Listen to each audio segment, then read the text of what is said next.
ஓம் சாந்தி சிஸ்டர், குஷியா இருக்கிறீங்களா? ஓம் சாந்தி பிரதர், குஷியா இருக்கும். இன்னைக்கு நம்ம 19/7/2024 முரளி பார்க்க போறோம். ஸோ இதுல மெயினா பாபா வந்து இரட்டை கிரீடதாரியா ஆகணும் அப்படின்னா அதற்கேற்ப நிறைய சேவை செஞ்சு பிரஜைகளை நிறைய உருவாக்கணும், அதுலதான் உங்களுக்கு நன்மை இருக்குது அப்படின்னு சொல்லியிருக்காரு சிஸ்டர். சொல்லுங்க சிஸ்டர். பாபா கேள்வி கேக்குறாங்க, இந்த பழைய உலக விநாசத்துக்கு முன்னாடி நம்ம ஒவ்வொருத்தரும் எந்த அலங்காரம் பண்ணிக்கணும் அப்படின்னு கேக்குறாரு. குழந்தைகள் நீங்க எல்லாருமே யோக பலத்தினுடைய அலங்காரம் செஞ்சுக்கிறணும். ஏன்னா யோக பலத்தின் மூலமா தான் இந்த முழு உலகத்தையுமே தூய்மையாகும் அப்படின்னு சொல்றாங்க. இன்னொரு முக்கியமான விஷயம் என்னன்னா, யோக பலம் வர்றதுக்கு ஒரு ஈஸியான வழி ஒண்ணு சொல்றாரு. ஜென்ரலாவே ஆன்மீகம் வரனா இதெல்லாம் வயசானவங்க தானே போகணும், நீ ஏன் இந்த வயசுல போல அப்படின்னு போறேன்ட்டு கேட்பாங்க பெரும்பாலும். தூய்மைக்கு இதான் பெரிய பிரச்சனையா வரும். சோ அதுக்குதான் பாபா சொல்றாரு, நீங்க ஆல்ரெடி வானப்பிரஸ்த நிலையில இருக்கிறதா புரிஞ்சுக்கோங்கன்ற.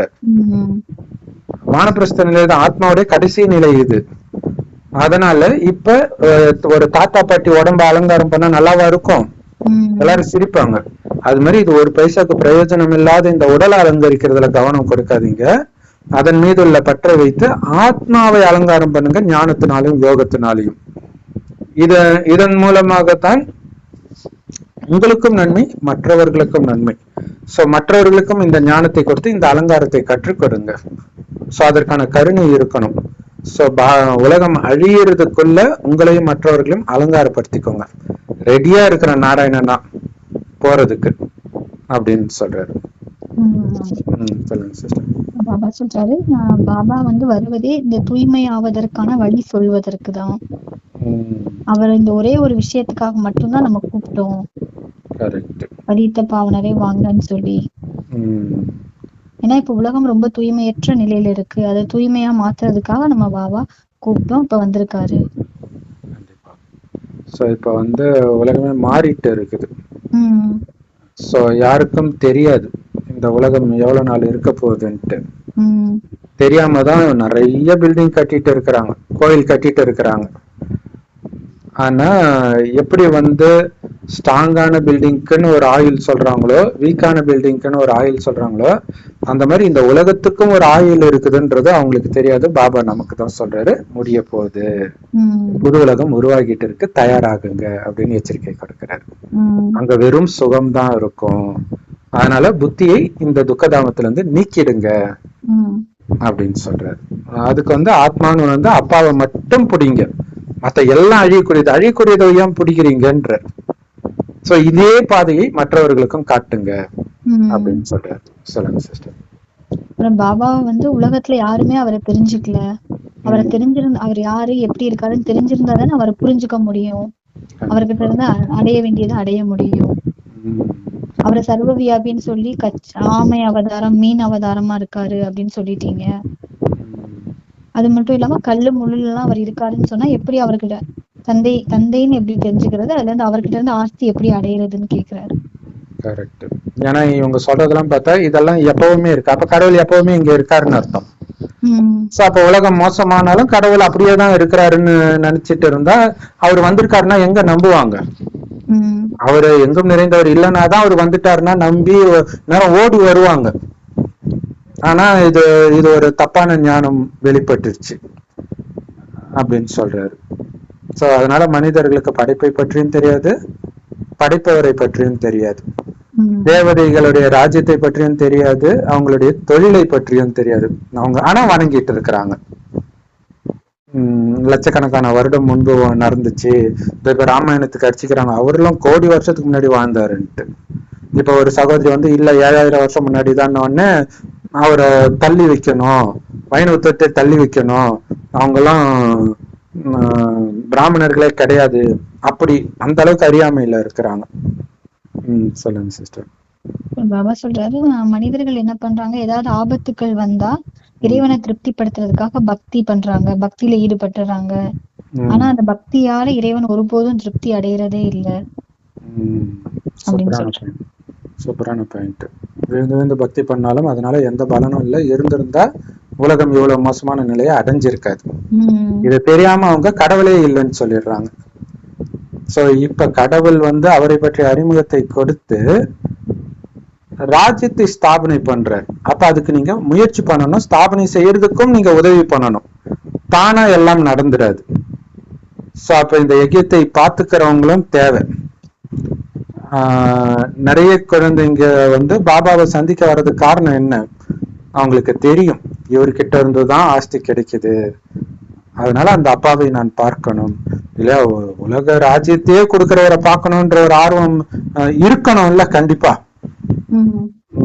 ஆமா, பக்தர்கள் எங்கெங்கயோ தேடிட்டு இருக்காங்க, ஆனா தெரிஞ்சு நம்ம பார்க்காம இருக்க கூடாது இல்ல, அதுக்குதான் நம்ம பார்க்க வரும். சொல்லுங்க சிஸ்டர். பாபா சொல்ற அரைக்கல்பம் பக்தி நடக்குது, நீங்களாவே துக்கம் அடைஞ்சுக்கிட்டீங்க பக்தி பண்ணி பண்ணி, பக்தி செஞ்சு செஞ்சு பணம் எல்லாத்தையுமே இழந்துட்டீங்க. கரெக்ட். அதே மாதிரி பாபா சொல்றாரு, ஒரு ஆண் மகன் பிறந்தா அப்பா கிட்ட இருந்து ஆஸ்தி கிடைக்கும், பொண்ணுக்கு அப்பா கிட்ட இருந்து கிடைக்காது. ஆனா யாரை திருமணம் பண்றானோ அவனுடைய சொத்துல ஹாஃப் பார்ட்னரா ஆயிடுறான். பட் இருந்தாலும் அதெல்லாம் கரெக்டா கிடைக்குதான்னா சொத்துக்காக கொலையெல்லாம் நடக்குது. இந்த மாதிரி விஷயம் எல்லாம் அங்க நடக்காது. அதே மாதிரி குறிப்பாக அந்த சொத்து பிரச்சனைக்கு காரணமா இருக்கிறதே காமமா இருக்கும். ஏன்னா திருமணம் ஆன பிறகுதான் இந்த பிரச்சனையே வருது. அது வரைக்கும் ஒன்னா இருப்பாங்க அண்ணன் தம்பிங்க. சோ இந்த 5 பூதங்களே அங்க இல்லாத காரணத்தினாலதான் துக்கமே இருக்காது. ஏன்னா அங்க எல்லோரும் பற்றை வென்றவர்களாக இருக்கிறாங்க. அப்படிப்பட்ட சொர்க்கம் இருந்து போயிருக்குது, அடையாளம் கோயில்கள் இருக்குது. அதனால உங்களுக்கு மட்டும்தான் அதை நான் இப்ப அடைய போறேன், அப்படி இருந்தது நான் தான் அப்படிங்கிற எண்ணம் இருக்குது, வேற யாருக்குமே இல்லைன்னு பாபா சொல்றாரு. சொல்லுங்க சிஸ்டர். பாபா சொல்றாரு, உங்களுக்கு எவ்வளவு அளவற்ற பைசா கொடுத்தேன், அதாவது சத்தியுகத்துல எவ்வளவு செல்வம் இருந்தது, அப்படிப்பட்ட உலகத்துக்கு உங்களை அனுப்புனேன். ஆனா இது எல்லாமே இப்ப எங்க போச்சு, இப்ப எதுவுமே இல்லாதவங்களா ஆயிட்டீங்க அப்படின்னு கேக்குறாரு. எப்படி ஆனீங்க? எதுவும் இல்லாதவர்களா? கரெக்ட். ஸோ அதுதான், நான் ஒரு அப்பா வந்து கோடி கணக்குல சொத்தை கொடுத்துட்டு 20 வருஷம் வெளில போயிட்டு வந்தா பிச்சை எடுத்தீங்கன்னா பார்த்தா எவ்வளவு ஷாக் இருக்கும். அந்த மாதிரி இருக்குது பாபாவுக்கு. பாபா யாருக்கிட்டையும் எதையுமே அடையிறது கிடையாது. அதே மாதிரி நம்மையும் ஆக்குறார். கேட்கறத விட செத்து போயிடலாம் அப்படின்னு சொல்லுவார். அப்படி ராயல் ஆக்கிட்டு போறார். ஆனா அனைத்தையும் இழந்துட்டீங்க. அதுவும் சொல்றாரு. இப்ப நான் இன்னொன்னு சொல்றாரு, இப்ப நான் வந்துட்டேன், அதனால நீங்க எவ்வளவு பல மடங்கு பாக்கியவானா ஆயிட்டு இருக்கீங்க, உலகத்துல இது யாருக்குமே தெரியல அப்படின்னு சொல்றாரு. கரெக்ட். சோ இதோட நினைவாதான் கிறிஸ்தவர்கள் வந்து கிறிஸ்துமஸ் தாத்தா நடுராத்திரி வந்து பரிசு கொடுத்தாரு, ஸ்வீட் கொடுத்தாருன்னுவாங்க. நம்ம பாபா தான் தாத்தா இல்லையா, பிரம்மாவுக்கு அப்பானா தாத்தா ஆயிடுறாரு இல்லையா. சோ அவர் வந்தது யாருக்கும் தெரியாதனால இருட்டுல வந்தாரு அப்படின்னு சொல்லிட்டாங்க. இன்னொரு சூப்பரா சொல்றாரு, எப்படி ஒரு பொண்ணை கொடுமைப்படுத்துறாங்க கணவன் வீட்டுலன்னா, ஒரு நல்ல அப்பா அம்மா வந்து நீ அவன் கூட குப்பை கொட்டவே தேவையில்ல, நீ வாமா நான் பாத்துக்கிறேன்ட்டு அழைச்சிட்டு போவாங்க.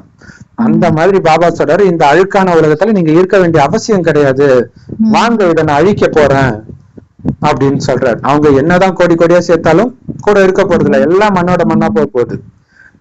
பல மைல் தூரத்துக்கு பில்டிங் கட்டி இருக்கிறாங்க, ஆஹோன்னு கல்யாணம் பண்றாங்க, ஆனா பாவம் அவங்களுக்கு தெரியாது எல்லாம் அழிய போகுதுன்ட்டு. சோ நாம தான் சூக்ஷ்மமான வருமானத்தை சேர்த்துக்கிட்டு இருக்கிறோம். மற்றபடி இங்க இருக்கிற எதுவுமே என்ன ஆக போகுதுன்னு நீங்களே பாத்துட்டு இருங்க அப்படின்னு பாபா சொல்றாரு. சொல்லுங்க. பாபா சொல்றாரு, இன்னும் போக போக என்னென்ன நடக்க போகுதுன்னு பார்க்கதான் போறீங்க. தங்கம், எவ்வளவு தங்கம் வெள்ளி பணம் எல்லாமே இருக்கோ அது எல்லாமே வந்து எதுக்குமே பயன்படாது. அது இன்னொன்னு சொல்றாரு, அங்க காசு இருந்துச்சு ஆரம்பத்துல, அடுத்தது வெள்ளி காசு ஆயிடுச்சு, இப்ப பாருங்க எதுவும் இல்லாததுனால்தான் பேப்பர்ல அடிக்கிறாங்க, பேப்பர் எதுக்கு யூஸ் ஆகும் அப்படின்னு சொல்றாரு.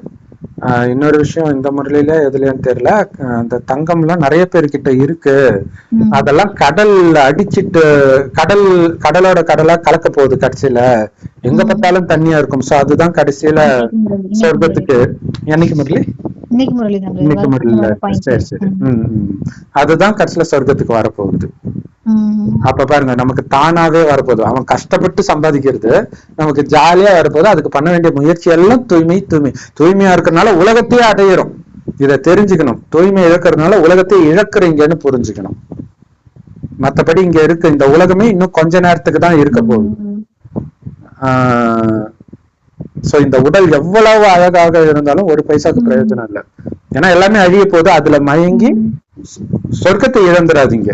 அது மைண்டுக்குள்ள இருந்துகிட்டே இருக்கணும். அதனாலதான் பாக்குறதெல்லாம் அழிய போகுது அழிய போகுது அழிய போகுதுன்றது உங்க மைண்ட்ல ஓடிக்கிட்டே இருக்கணும்.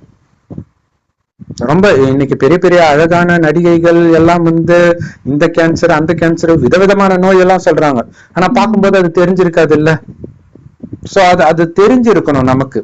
அதுதான் 3 கால ஞானம். இருக்கிறது கலியுகம். அது எப்படி துக்கம் இல்லாம போயிடும் அப்படிங்கறது உங்க மைண்ட்ல ஓடிடணும். ஐயோ இவங்க இருந்தா என் வாழ்க்கையே நல்லா இருக்கும், வாய்ப்பே கிடையாது. அதுதான் பாபா சொல்றாரு. சொல்லுங்க சிஸ்டர். அப்புறம் பாபா சொல்றாரு, இந்த மனிதர்களுடைய வாழ்க்கை நம்பிக்கை இல்ல. திடீர்னு என்ன ஆகுது, இதயம் அமர்ந்துட்டே இருக்கும், வேலை செஞ்சுட்டு இருக்கோம், இதயம் நின்று போயிடுது. இந்த வாழ்க்கையே நம்பிக்கை இல்லாதது. அப்படி சத்தியுகத்துல அப்படி இருக்காது. அங்க உடல் யோக பலத்தினால உடல் வந்து கல்பத்தரு போல இருக்கும். கரெக்ட். எந்த நோயும் இருக்காது அப்படிங்கிறதுக்காக அதை சொல்றாரு. சூப்பர். சோ திடீர்னு மரணம் ஏற்படலாம் இங்க அப்படின்றதையும் சொல்றாரு. அடுத்தது சொல்றாரு, உலகத்தையே யோக பலத்தினால தூய்மையாக்குறீங்கன்னா உங்க முன்னாடி குழந்தை யோக பலத்துல பிறகுலாம் ஒரு பெரிய விஷயமா எப்படி போறக்குதுன்னு கேட்டுட்டு இருக்கிறாங்களே. பாவம், அவங்களுக்கு நம்ம குலத்தை சார்ந்தவர்களை தவிர வேற யாருக்கும் இந்த ரகசியம் புரியுறது கிடையாது.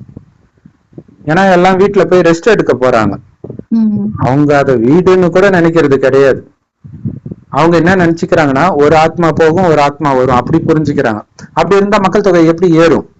வந்தவங்க யாரும் திரும்பி போறது கிடையாது. வந்தவங்க மறுபிறவி எடுக்கிறாங்க. இது இல்லாம புதுசா மேல இருந்து கீழே ஆத்மா வருதுன்ற நமக்கு மட்டும்தான் தெரியுது. ஏன்னா பாபா கிட்ட நாம தான் இது எல்லாத்தையும் பற்றி தெரிஞ்சுக்கிறோம். சொல்லுங்க சிஸ்டர். பாபா சொல்றாரு, படைப்பவர் மற்றும் படைப்பை நீங்க இப்ப தெரிஞ்சுக்கிட்டீங்க. அத மற்றவங்களுக்கும் புரிய வைக்கிறதுக்கு முயற்சி பண்றீங்க. அது எப்படி நினைக்கிறோமா, பாபாவுக்கு அவங்களும் மாணவர்கள் ஆகட்டும், அனைத்தையுமே தெரிஞ்சுக்கிறட்டும், அவங்களும் குஷி அடையட்டும்னு நீங்க முயற்சி பண்றீங்க, எல்லாருக்கும் இந்த ஞானத்தை கொடுக்கறதுக்கு. கரெக்ட். ஏன்னா இது மரண உலகம். அதுக்கு முன்னாடி இதெல்லாம் கொடுத்துடணும். இல்லாட்டினா நாளைக்கு நம்மள வந்து குற்றம் சாட்டுவாங்க. இங்க எந்த சன்னியாசிக்கும் எப்படி கருணையா இருக்கிறதுன்ற வழியை காட்ட முடியாது இல்ல. ஏன்னா அழிவற்ற ஆத்மாவை அழியக்கூடிய உலகத்துல இருந்து காப்பாத்திட்டு போறதுதான் நம்ம வேலை. அவங்களுக்கு என்ன தெரியும் சொர்க்கம் எங்க இருக்குது நரகம் எங்க இருக்குன்ட்டு? அது எவ்வளவு பெரிய இது ரொம்ப ரொம்ப பிடிச்ச பாயிண்ட் இன்னைக்கு முரளியில. ஒரு கமாண்டர் சீஃப் நாட்டை காப்பாற்றுற ஒரு பதவியில கூட இருக்கட்டும், அவங்க இந்த உலகத்தை சொர்க்கம் ஆக்கிடுவாங்களா? அதனாலதான் உங்க முன்னாடி அவங்க பதவியெல்லாம் ஏமாத்துறான்னு கேக்குறேன். அப்ப அப்படிப்பட்ட உயர்ந்த பதவியை பாபா என்ன நம்பி கொடுத்துருக்கிறாருன்னா ஒரு வினாடி கூட நான் ரெஸ்ட் இல்லாம இருக்கணும். ஏன்னா மிலிட்ரியில இருக்கிறவங்க கூட சாப்பிட்டுட்டு இருக்கும்போது கூப்பிட்டா கூட போயிடணும் அவன். அப்ப நாம அந்த மாதிரி எவரடியா இருக்கிறோமா அப்படின்னு செக் பண்ணணும். சொல்லுங்க சிஸ்டர்.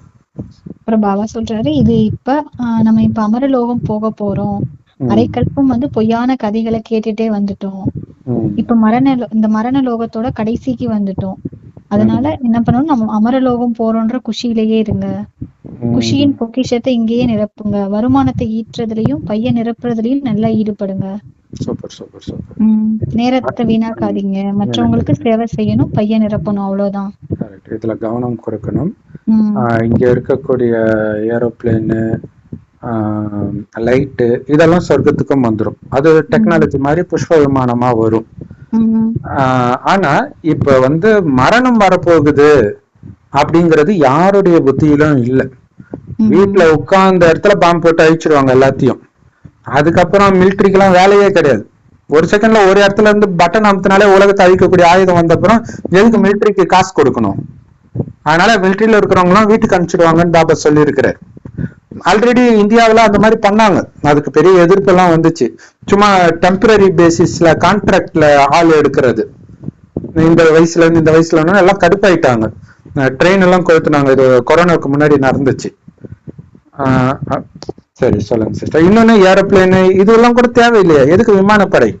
உட்கார்ந்த இடத்துல அணு ஆயுதத்தை வச்சு சாவடிக்கிறான்னா எதுக்கு ஏரோப்ளேன் இல்லையா போய் இப்ப சண்டை நடந்துட்டு இருக்குது?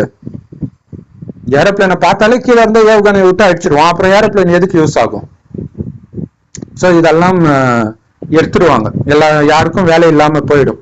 ஏஐனால மிலிட்ரியும் பாதிக்கப்படும். சொல்லுங்க சிஸ்டர். பாபா சொல்றாரு எங்கேயாவது வெள்ளம் வந்தா உடனே அவங்களுக்கு உணவு கொடுக்கறதுக்கு மற்ற பொருட்கள் கொடுக்கற சேவையில ஈடுபட்டுறாங்க, பிஸி ஆயிடுறாங்க. தண்ணி வருதுனாலே முதல்லயே ஓட ஆரம்பிச்சிடுறாங்க தன்னை பாதுகாத்துக்கிறதுக்கு. ஆனா எப்படி இதெல்லாம் அழியும் இவை அனைத்தும் அப்படின்னு யோசிச்சு பாருங்க. உலகத்தை சுத்தியுமே தண்ணி இருக்கு. அப்ப என்ன ஆகும்? எல்லாமே நீர்ல மூழ்கிடும். எங்க பார்த்தாலும் தண்ணி தான் இருக்கும். அந்த கடலுக்கு போகும்போதெல்லாம் ஒரு நாள் முழுங்க போறோம்னு சொல்ற மாதிரியே இருக்கும். அதுலயும் இந்த சுனாமிக்கு அப்புறம் அதான் நடக்கவும் போகுது. ஆனா அங்க இனிமையான நதிநீர் நிரம்பிய உலகத்தில் நீங்க இருப்பீங்க. அங்க உப்பு கடலுக்கான வேலையே கிடையாது. கிணறு கூட தேவை கிடையாதான். அவ்வளவு சுத்தமான தண்ணி அங்க கிடைக்கும். நதிக்கரையில விளையாடுவோம். அப்படியே குழந்தை பருவத்துக்கு எடுத்துட்டு போறாங்க. கொஞ்சம் கிராமத்துல வளர்ந்தவங்களுக்கு எல்லாம் இந்த அனுபவம் இருக்கும். நான்லாம் அப்படி விளையாண்டு இருக்கிறேன். எனக்கு அது சொர்க்கம் போதுலாம் அதான் ஞாபகம் வரும். அப்ப சொர்க்கம் எப்படி இருக்கும் இல்லையா? எந்த விதமான அழுக்கான விஷயமும் அங்க இருக்காது.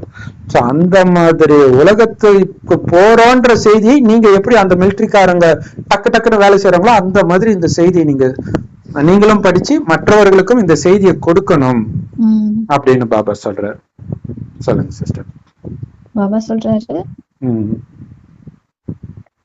உங்களுக்கு உலகத்தின் ராஜ்யமே கிடைக்கும் போது நம்ம ஏன் இந்த ஒரு பிறவி தூய்மையாக மாட்டோம்னு தன்னைத்தானே கேளுங்க. கரெக்ட். உலக ராஜ்யமா அந்த ஒரு வினாடி சுகமா? உலக ராஜ்யமா ஒரு வினாடி கோபமா? உலக ராஜ்யமா ஒரு வினாடி பற்றா? அந்த ஒரு வினாடியில நீங்க தப்பிச்சாதான் உண்டு. ஒன்ஸ் விழுந்துட்டீங்கன்னா சுயநினைவே போயிடுமே. அப்ப இந்த வீண் விஷயத்தை கேட்கறதுல ஆர்வமா சொர்க்கத்தை இழக்கிறீங்கன்னு புரிஞ்சுக்கோங்கன்ற. சோ எச்சரிக்கையாக இருக்கணும். சோ அதனால அது மட்டும் இல்ல, 21 ஜென்மத்துக்கான ஆஸ்தி. இந்த ஒரு ஜென்மத்துக்கு தூய்மையா இருக்கிறதுக்கு 21 ஜென்மத்துக்கு ஆஸ்தி. ஆனா அவங்க விழுந்து படிச்சு கஷ்டப்பட்டு உழைக்கிறதெல்லாம் இந்த ஒரு ஜென்மத்திலே காணாம போயிடும். அப்ப இதை விட ஈஸியா சம்பாதிக்கிறதுக்கான வழி கிடையாதுன்னா இந்த வழியை நீங்க எந்த அளவுக்கு ஃபாலோ பண்ணணும். இதோடைய நினைவு தான் ரக்ஷபந்தன் அப்படின்னு பாபா சொல்றாரு. சொல்லுங்க சிஸ்டர். பாபா சொல்றாரு, தந்தை நமக்கு உத்தரவாதம் கொடுக்கறாரு. ஏன்னா பாரதத்துல சொர்க்கத்தின் ஆஸ்தி அப்பா கொடுத்திருந்தாரு. அது சுகதாமமா இருந்தது, இப்ப துக்கதாமமா மாறிடுச்சு. பெரிய நபர்கள் ஒருத்தருக்கு நீங்க புரிய வச்சீங்கனாலே அனைவருமே கேட்டுட்டே இருப்பாங்க. ஆமா, ஏன்னா அவங்க எப்பவுமே கூட கும்பல் இருப்பாங்கல்ல, எல்லாரும் கேட்பாங்க. அவங்களே கூப்பிடுவாங்க. ஒரு மந்திரி போனீங்கன்னா கூட இருக்கிறவங்களா எல்லாம் வாங்கடா நல்ல விஷயம் சொல்றாரு கேளுங்கடா அப்படின்ட்டு கேட்க வைப்பாங்க. பிரபலமானவங்க போகும்போது அவங்க எல்லாருடைய பார்வையும் அங்க ஏதோ இருக்கு அப்படின்ற எண்ணம் வரும். கண்டிப்பா. அடுத்தது நீங்க ஃபுல் ஆத்ம உணர்வுல இருந்து யோக பலத்துல இந்த ஞானத்தை சொன்னீங்கன்னா அவங்க 15 நிமிஷம் தான் உங்களுக்கு பர்மிஷன் கொடுத்திருப்பாங்க. ஆனா நேரம் போறதே தெரியாம மெய் மறந்து மணிக்கணக்கா கேட்பாங்கன்ற. ஆனா அதுக்கு தேக உணர்வு உங்களுக்கு கொஞ்சம் கூட இருக்கக்கூடாது. அந்த அளவுக்கு சக்தியை நிரப்பி இருக்கணும்ன்ற. அப்பதான் சேவை பயங்கரமா நடக்கும். அந்த மாதிரி சேவை செய்யறதுலதான் உங்களுக்கு நன்மை இருக்குதுன்ற. சேவை சேவை சேவை சங்கமிகம் ஃபுல்லா சேவை தான். அப்பதான் நீங்க ராஜாவாக முடியும். பிரஜையை உருவாக்காம எப்படி ராஜாவாக முடியும்? பாபா அப்படியே உங்களுக்கு பாப்பா நாராயணன் சீட்ல உட்காருப்பா, லக்ஷ்மி சீட்ல உட்காருப்பான்னு கொடுத்துருவாரா அப்படின்ட்டு பாபா கேக்குறாரு. சொல்லுங்க சிஸ்டர். பாபா சொல்றாரு, குழந்தைகளுக்கு உற்சாகம் ஊற்றாரு. பிறவிக்கான பாவம் தலைமையில இருக்கு. அத நீங்க இப்ப அழிக்க முடியும். யோக பலத்தின் மூலமா அழிக்க முடியும். யோக பலத்தின் மூலமா மட்டும்தான் அழிக்க முடியும். உற்சாகம். கரெக்ட். நமக்கு மற்றவங்களுக்கு இந்த வழி தெரியல, எப்படி இந்த துக்கத்தை எல்லாம் நீக்கிறதுன்னு. ஆனா நமக்கு பாபா வழி கொடுக்கறாரு. அதனால முயற்சி பண்ணணுமே தவிர பாபா கிட்ட ஆசீர்வாதம் கேட்டுட்டு இருக்க கூடாது. ஆசீர்வாதத்தினால எதுவும் நடக்காது. வரதானத்துல என்ன சொல்றாரு சிஸ்டர்? பாபா வரம் கொடுக்கறாரு, தலைவரை எப்பவுமே கூட வச்சு இணைந்த சொரூபத்தை அனுபவம் பண்ணுங்க. அப்பதான் நீங்க விசேஷ நடிகர் அப்படின்னு சொல்றாரு. Super super. விசேஷ நடிகர் ஆகுங்க அப்படின்னு சொல்றாங்க. மற்றவர்கள்லாம் திரும்புற பக்கம் கிருஷ்ண பக்தர் திரும்புற பக்கம் எல்லாம் கிருஷ்ணர் தான் நான் பாக்குறேன், ராதை பக்தர் திரும்புற பக்கம் எல்லாம் ராதைன்னுவாங்க. ஆனா நீங்க என்ன சொல்றீங்க? எங்க போனாலும் பாபா எங்க கூடவே இருக்காருன்னு சொல்றீங்க. ஏன்னா பாபா நினைக்கும் போது பாபா உங்க கூட வந்துடுறேன்றார். இது நிஜத்துல சொல்றீங்க, அவங்க பாவனையில சொல்றாங்க. அப்ப செய்யறவர் செய்ய வைக்கிறவர் ரெண்டுமே பாபா தான். அப்படின்ற அந்த உணர்வுலயே யாரு காரியத்தை செய்யறாங்களோ அவங்கதான் விசேஷ ஆத்மான்ற. அப்ப பாபாவோட இணைஞ்சே இருக்கிறேன் நானு. செய்யணும்ன்ற எண்ணத்தை கொடுத்ததும் அவருதான், செய்யறதும் அவருதான். ஆனா இங்க நல்ல காரியத்தை செய்றீங்க. அவங்க சொல்றது வேற அர்த்தம். செய்பவர் கடவுள்ன்றது உலகத்துல நடக்கிற அத்தனை அநியாயம், நல்லது, சுகம், எல்லாமே கெட்டது எல்லாமே அவரு பண்றாரு, அந்த அர்த்தத்துல நம்ம சொல்லல. இந்த நல்ல காரியத்தை, சேவையை செய்ய வைக்கக்கூடிய உணர்வையும் அவரே கொடுத்து அவரே செய்யவும் செய்யறார். என்னுடைய வேலை அவரோட எப்படி லவ்வர்ஸ் லவரையே நினைச்சிட்டு இருப்பாங்க, கை கால் காரியம் செஞ்சாலும் அவங்களுடைய மெயின் வேலை லவருடைய நினைவின் போதையில இருப்பாங்க. அந்த மாதிரி இந்த போதையில நாம இருக்கிறோம். அப்படி இருக்கிறவங்க தான் விசேஷ ஆத்மா. அந்த போதையில இருக்கும் போதுதான் எதிர இருக்கிறவங்க வாயே திறக்காம மெய் மறந்து கேட்பாங்கன்றார். பாபா வரம்ல என்ன சொல்றாங்கன்னா, குழந்தைகள் பாபான்னு மனசார கூப்பிடும் போது உடனே அங்க ஆஜராயிடுவாரு. அதனாலதான் எங்க போனாலும் பாபா இருக்கிறாருன்னு நீங்க சொல்றீங்க இல்லையா? பாபா பாபா அப்ப பாபா சேவையிலே இருக்கிறவங்களுக்கு தான் பாபா கூடவே இருக்கணும்ன்ற எண்ணமும் இருக்கும். ஏன்னா அவரை பத்தியே தானே பேசிட்டு இருக்கிறீங்க. சோ சேவையே இல்லாதவங்க எப்படி பாபாவை நினைப்பாங்க? அதனாலதான் சேவை லிஃப்ட்ன்றார். அடுத்தது ஸ்லோகன்ல ரொம்ப ரொம்ப சூப்பரா சொல்றாரு. சொல்லுங்க சிஸ்டர். பாபா ஸ்லோகன் சொல்றாரு, இந்த பழைய உலகத்தினுடைய விருந்தாளின்னு தன்னை புரிஞ்சுக்கோங்க. அப்ப உங்ககிட்ட இருக்க பழைய சம்ஸ்காரம், அந்த பழைய எண்ணங்கள், சங்கல்பங்கள் எல்லாத்தையும் விரட்டிட முடியும். கெட் அவுட் சொல்ற முடியும். அப்பால போ சாத்தானேன்ட்டு. ஏன்னா இது என்னது கிடையாது. நீ யார் அதிகாரம் பண்ண? நான் விருந்தாளியா இந்த வீட்டுல உட்கார்ந்துட்டு இருக்கிறேன். விருந்தாளியா இருக்கிறவங்க அந்த வீட்டுல இருக்கிற விஷயத்த பயன்படுத்துவோம். அதுவும் எஜமானருக்கு கேட்டுட்டு பயன்படுத்துவோம் இல்லையா? இங்க எஜமானர் பாபா. எதுவுமே அது உங்க கணவன் இல்ல, உங்க மனைவி இல்ல, உங்க குழந்தை இல்ல, உங்க அப்பா அம்மா இல்ல. நான் விருந்தாளியா இருக்கிறேன் அப்படின்னும் போது அவங்களுக்கு மரியாதையா கொடுப்பீங்க. அப்படி இல்லைன்னா நம்ம அறியாம அகங்காரம் வந்துடும். அதே மாதிரி நீங்க வேலை செய்யற இடத்துல எல்லாமே விருந்தாளியா இருக்கிறேன், அவங்க என்ன பராமரிச்சுக்கிறாங்க அப்படின் போது அவங்க மேல நம்ம மரியாதையா இருப்போம். அப்ப தானாவே பணிவு வரும். பணிவு தான் கலியுகத்துடைய பாதுகாப்பு கவசம்ன்றாரு. அப்போ இந்த அகங்காரம், காமம், கோபம் இல்ல ஒரு எஜமானன் வீட்டுல இருந்துட்டு எஜமானருடைய பொண்ணு அழகா இருக்குதுனால பார்த்தா அவன் ஒரு விசுவாசம் உள்ள வேலைக்காரன் கிடையாது, விருந்தாளி கிடையாது இல்லையா? விருந்தினர் வந்தான்னா மரியாதையா தானே பார்ப்பாங்க உபசரிக்கிறவங்கள. அப்ப அந்த பழைய வீணா போன சமஸ்காரத்தை எல்லாம் அப்பதான் உங்களால துறக்க முடியும்ன்ற. சோ விருந்தாளின்ற ஒரு மந்திர சொல்ல ஞாபகம் வச்சுக்கோங்க எப்பவுமே அப்படிங்கிற. சூப்பர், செம சூப்பரான Murali. Love you Bap Dada. Thank you Bap Dada. விஷயா இருங்க, குளிச்சா இருங்க. ரொம்ப ரொம்ப தேங்க்ஸ் சிஸ்டர். ஓம் சாந்தி. ஓம் சாந்தி சிஸ்டர்.